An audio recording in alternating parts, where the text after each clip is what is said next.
Good afternoon. This is Brian Overstreet. We are looking at today how to freshen up and tune up a horse after a layoff. And it's just one of the things that we're going to examine that we'll find has a direct application to our lives as Christian people. Now, this is a 7 or 8 year old gelding that's just been off for the winter, and he's had professional rides on him in the past, and he shouldn't be too hard to get him dialed back in on his focus and start working him into physical condition, back ready to go back to work. So that's what we're going to look at on him, and then we'll apply that to ourselves as soon as we get him started. The first thing that I want to do is I've already done some lunging on him, just so that he doesn't have a whole lot of edge, which is going to be a safety issue for me and him. I want him to be able to listen without a whole lot of fighting. And you can tell by looking at him, he's big-eyed and fresh as a daisy and looking at everything like there might be a booger in it. So we just want to do a little more lunge work on him to get him to where he's able to listen.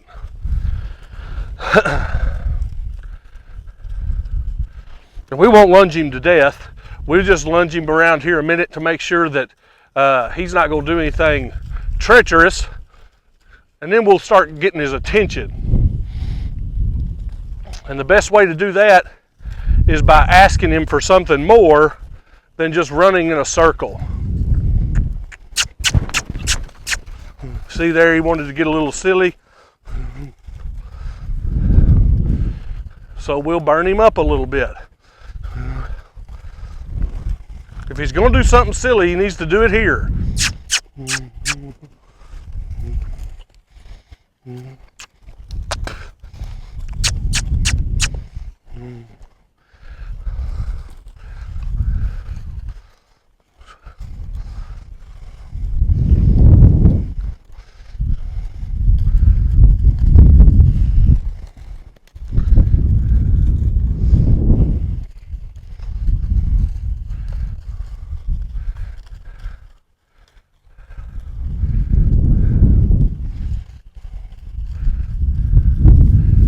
Shorten this circle back up just a little bit, little by little, trying to keep his nose tipped in toward me without him thinking he needs to change directions.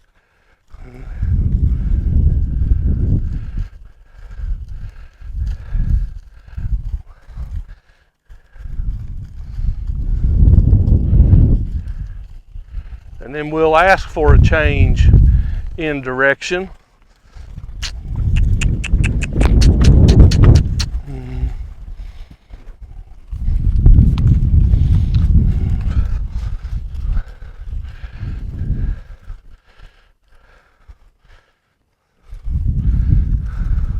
Again, trying to keep his nose tipped in toward me, get him listening and paying attention to me instead of all the many different things that he's found to look at and to concentrate on.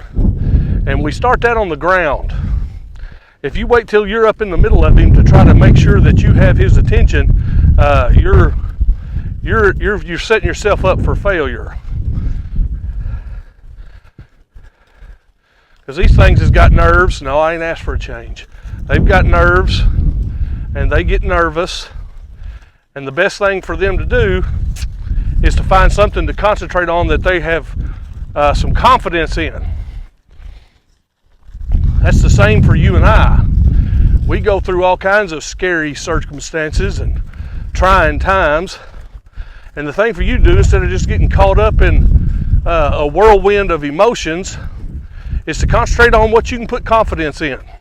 And that's the Lord, who loves you and bought you with a price. And so He cares. He's invested in you. And the thing for you to do is focus on Him, just like I want this colt focusing on me. I have not asked you for nothing different. Now give it to me.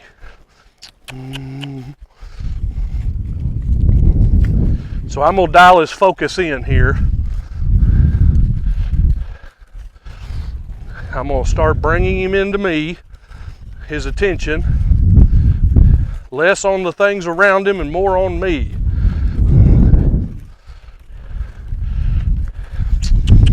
Good boy.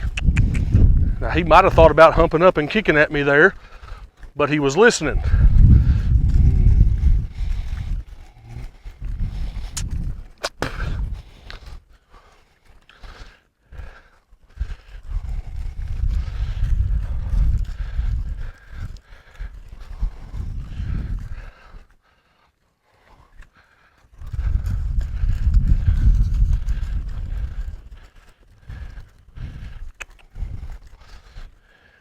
And you'll notice when he's got his nose tipped to the outside of this circle, his head's up, his feet are faster, his eyes are bigger, and when I get his nose tipped to the inside, looking at me, focusing on me, he automatically drops his head, slows down, gets at peace, and man, that's a picture of it. And I want him to figure that out, that man, whenever he's just trusting and depending on me, then he can relax. There's no need to get excited or feel like you need to be prepared to take control of the situation. Self-preservation in these animals is strong, but if he wants to have some peace, then he just needs to trust that I've got everything under control. He can rely on me.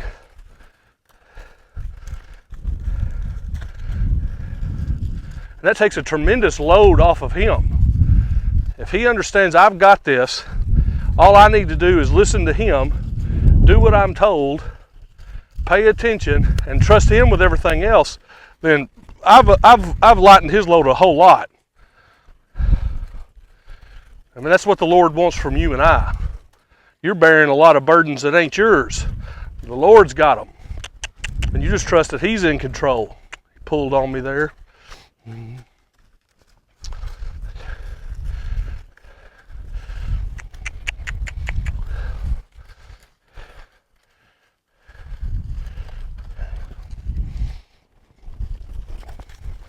All right, this thing's still fresh, but that's okay.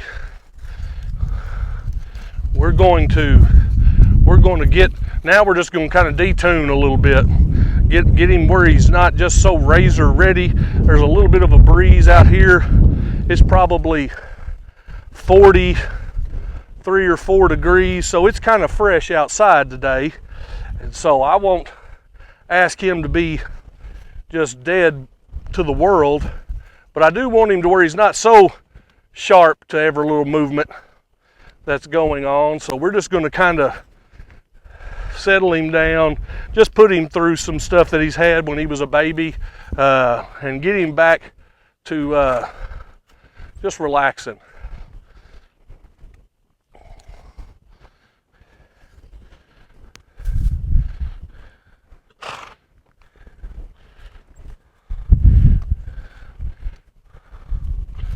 Oh, I know. See, he grabbed there when I got into his flank. Nope. Back up. I'll put up with a lot of stuff. I won't let one decide when it's time for him to go. He needs to wait on me for that. See, now he's acting like he's being good and being still, but he ain't paying attention to me, so it don't count.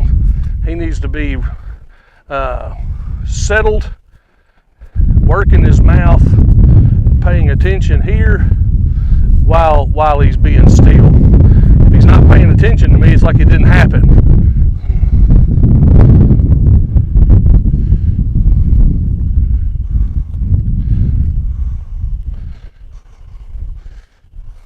Can't block me out. Can't pretend like I don't exist. They'll do that. They'll try to ignore you by getting their mind on something completely different. I don't want you to do anything other than just be still.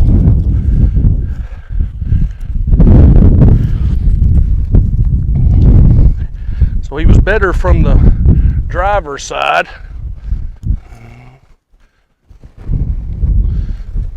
So I'm just going to move this rope around a little bit and get him back used to it.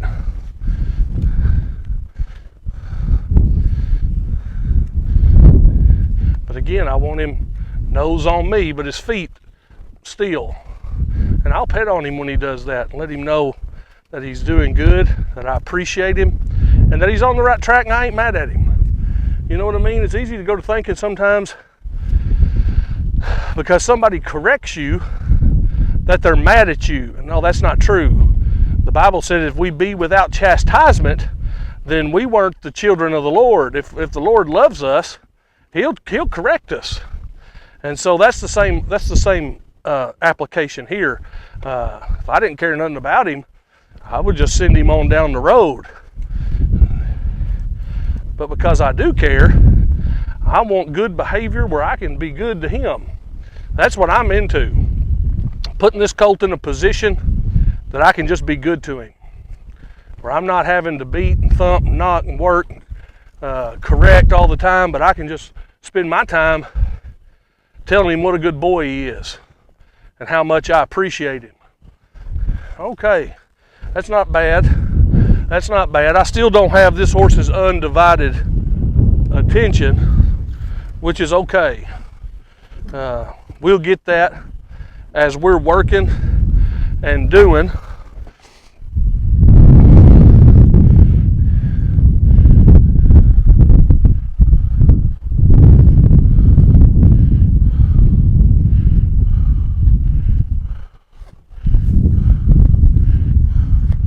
Get your head up.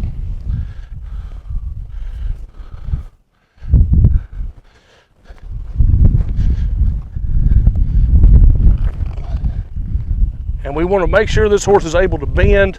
We saw that he was. And here he goes, wanting to go without being asked. And so we're going to stay in a small circle right here. So we've got control getting his head. And when he gives me his head, without all that yapping and fighting,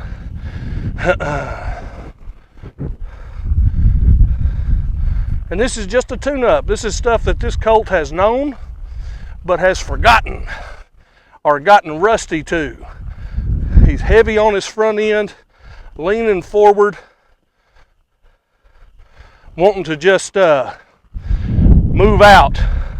And I need him coming back to me, able to be guided, waiting on me for direction. There, he's getting a little softer.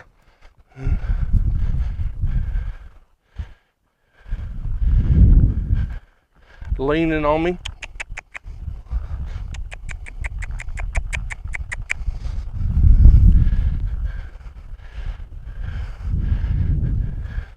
And he's like most horses. He's better to the left than he is to the right.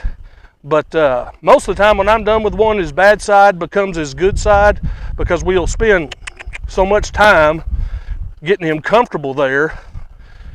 There, he softened up just a little bit.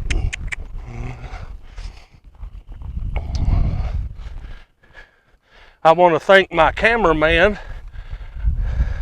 my son Wyatt Overstreet, for standing out here in the cold with me today. Now he's wanting to get crabby and take his head from me, and I won't put up with that. I'm not asking for perfection, but I am asking for participation, and that's not negotiable.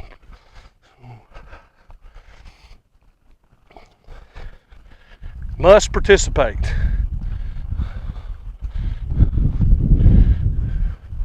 And then I've been in his mind for a pretty good little while. I'm going to let him walk out and see what he does with that. Let him have a little bit of freedom here.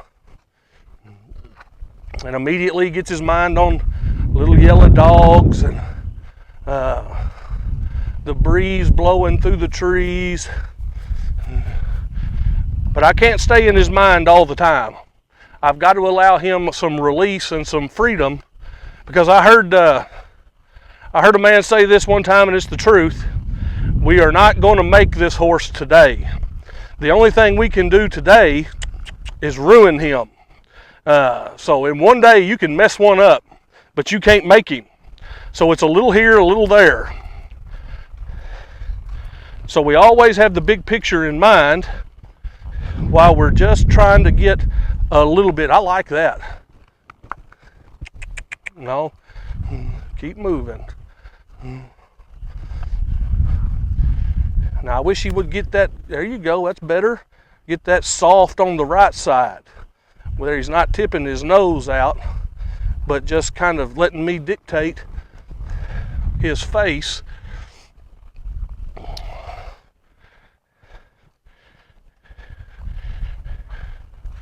And your safest bet on a deal like this is keep him moving. If you try to stop him and hold him at a stop for safety's sake, he's gonna get kind of bottled up and dangerous, wanting to explode out from under you, just because he's still a ball of nerves. And we're going to work through that just by becoming gradually overwhelming to him mentally. He won't have opportunity to think about anything else when I'm done with him. If he's just thinking about me, what I'm asking for, what I'm rewarding him for, I'll become so overwhelming to him that he won't be able to think about all the many other things that he's got on his mind right now.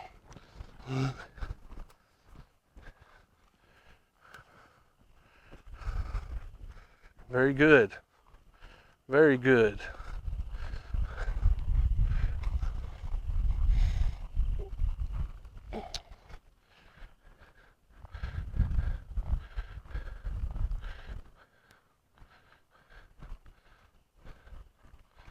So I'm going to fence him in right there a little bit and look for a little bit of a rollback. Very good. Move out. Mm-hmm.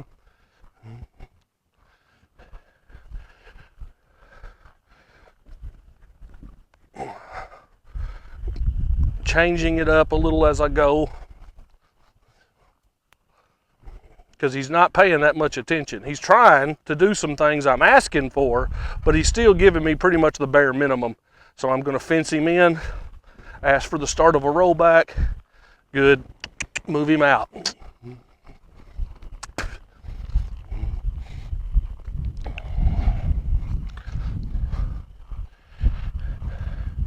And I'm going to keep my hands good and wide while I'm moving him forwards in straight lines or around this round pen, because I want to control his head, his nose. I want to the inside. I want him listening. I don't want him looking to the outside. So I'm keeping my hands good and wide where I can control him. I've got his mouth and my hands in a triangle, where if I need to, I can go down a rein and get him, pull him around in a circle if he gets excited. Other than that, I'm just controlling his nose. And you see, as he gets his nose to the inside, his head drops. That's him becoming just a little more relaxed. And you can't do it all in little circles. Sometimes you need to let him move out. Right there, he's back to the outside, so I'm going to get him back toward me. And when I'm legging a colt up, a young horse up like this that's been off for a little while, I like to do a lot of extended jogging. But right now, I want control. If I ain't got control in a walk, I've got no business asking him for anything else. And right now, he's just a little too absent-minded for me. Back to just a step or two of a rollback. Very good. He's distracted.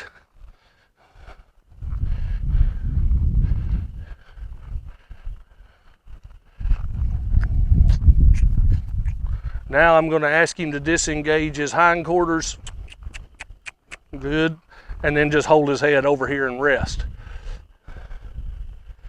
Just get comfortable.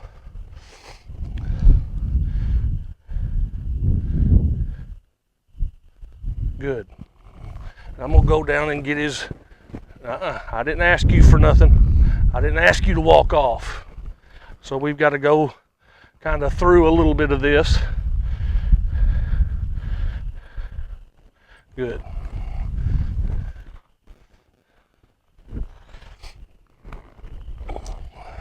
Let's see if we can get him to tuck his chin just standing here. Yep, good. It's ugly, but I'll take it right now. Everything's just kind of grabby.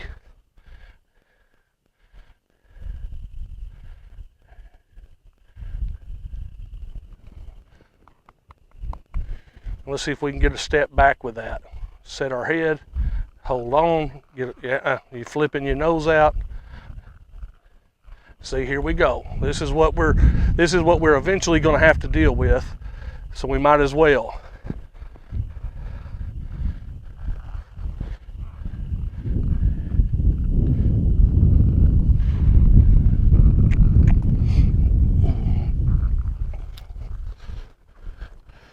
All right, so I'm about done with him for today. I would like to jog him and just see if he's got a bunch of bucking and carrying on in him. If he's going to blow up and do something. I'd like to know it now. Not that he's limited to today. He could do it tomorrow if he wanted to, but he's just getting a little stiff and rigid and to the outside, so I'm going to bend him around.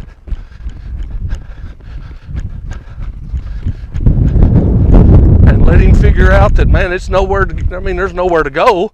No reason to get too tore up over it.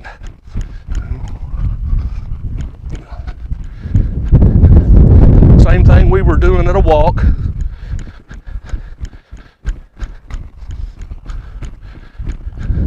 You can feel one that's always outside of the circle minded. His inside shoulder kind of ducks in, and he could wheel out from under you if you're not careful. So you always want him collected and with you, and to be thinking like you're thinking. But again, this horse has been laid off. And we're going to talk about that. This is normal stuff for horses that have been laid off. They've been rusty and needing some just tune-up stuff. And just like you and I, whoa, pony, duck your chin, good boy. As Christians, you and I have been through a year of layoff. Some of us. We've had church services back rolling now for a pretty good while, but this coronavirus has had a lot of people out of church. Some churches hadn't gone back to in-person services, and some of our Christians have experienced layoff, and they're rusty. And you're not even thinking about getting back into church as churches are opening back up, as we're getting ready to gather back together for Easter at this time of year. But so I want you to think about yourself as this horse. This horse was real stiff and rigid. He hadn't gotten soft even now, really, but he's getting better. But he was out of practice on some things. And I want you to think about yourself as this horse. How's your prayer life since you've been laid off? Are you still praying like you were? How's your time with the Lord in studying His Word since coronavirus? Have you found other things to get your mind on? Are you still studying the Bible like you once did? Or are you like this old pony here, just getting a little stiff, a little rusty, out of practice? Don't let yourself fall into a rut that it's going to take the Lord some of this to get you out of, because I promise He's willing to do it to get you back in a place where He can just pet you on the neck and tell you how good you are and how much He loves you. But He's got to get you in that spot. And it's our jobs to keep ourselves in check and to keep ourselves sharp and exercised up to what the Lord's trying to do, because we don't want to experience this kind of behavior out of fully mature Christians. We need to continue to be at work studying and praying as God is trying to use us in a mighty way today in the world that we're living in. Again, this is Brian Overstreet. I hope you've enjoyed this. I appreciate the ministry that the Lord has given me and the horses and what He's shown me through them, and we're just trying to be a blessing to you, that you could maybe see some of those things yourself too. So until we put another one out there, I appreciate you tuning in. We love you, and God bless you.